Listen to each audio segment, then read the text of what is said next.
నరసరావుపేటలో ముస్లిం కుటుంబంపై దాడి చేసిన వారిపై చర్యలు తీసుకోవాలి.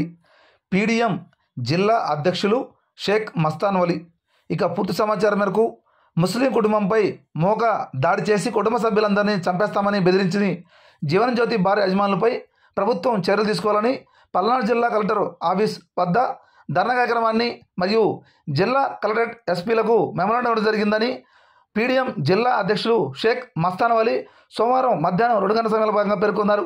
సందర్భంగా ఆయన మాట్లాడుతూ జీవనజ్యోతి బార్ యాజమానులు అధికార అండదండలతో మూకబలంతో ముస్లిం కుటుంబంపై దాడి చేశారని, దీన్ని ప్రజా సంఘాల తరపున తీవ్రంగా ఖండిస్తున్నామని, ప్రభుత్వం వెంటనే నిందితులైన జీవనజ్యోతి బార్ యాజమానులు అనిల్, కిషోర్లు వారి అనుచరులను వెంటనే అరెస్ట్ చేయాలని వారు డిమాండ్ చేశారు.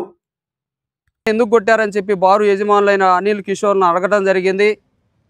ఏందిరా తురకనా కొడకల్లారా మీకు చెప్పేదని చెప్పి కులం పేరుతో దూషించడంతో పాటు వచ్చిన ఈ ఇద్దరిని కూడా దాడి చేసి కొట్టారు. అదే రోజున, అదే 1 తారీఖు రోజున ఈ విషయాన్ని జరిగిన దాడి ఘటనను నర్సాపేట 2వ పట్టణ పోలీసు వారికి తెలియజేయడం కోసం జానీ స్టేషన్కి వెళితే స్టేషన్లో కంప్లైంట్ ఇస్తున్న విషయాన్ని కూడా తెలుసుకొని జీవనజ్యోతి బార్ యజమానులైన కిషోర్, అనిల్లు స్టేషన్ దగ్గరికి వెళ్ళి సిఐ గారితో మాట్లాడుతుండగా సిఐ గారి ముందే ఇతనిపై, జానీపై దాడి చేయడం జరిగింది. ఆ క్రమంలో సిఐ గారు, అక్కడున్న పోలీస్ సిబ్బంది కంప్లైంట్ అయితే రాసుకున్నారు. కానీ ఎవరైతే బాధితుడు నాకు అన్యాయం జరిగింది, నన్ను కొట్టారని చెప్పి పోయాడో అతని మీద కంప్లైంట్ రాసి అతని మీద కేసు పెట్టి కేసు బనాయించి లోపలేశారు. కానీ పోలీసులు ఎదుటే దాడి చేసినటువంటి నిందితులైన జీవనజ్యోతి బార్ యజమానులు కిషోర్, అనిల్ను మాత్రం ఎలాంటి కేసు లేదు వాళ్ళ మీద. ఒక కంప్లైంట్ అయితే రాసుకున్నారు.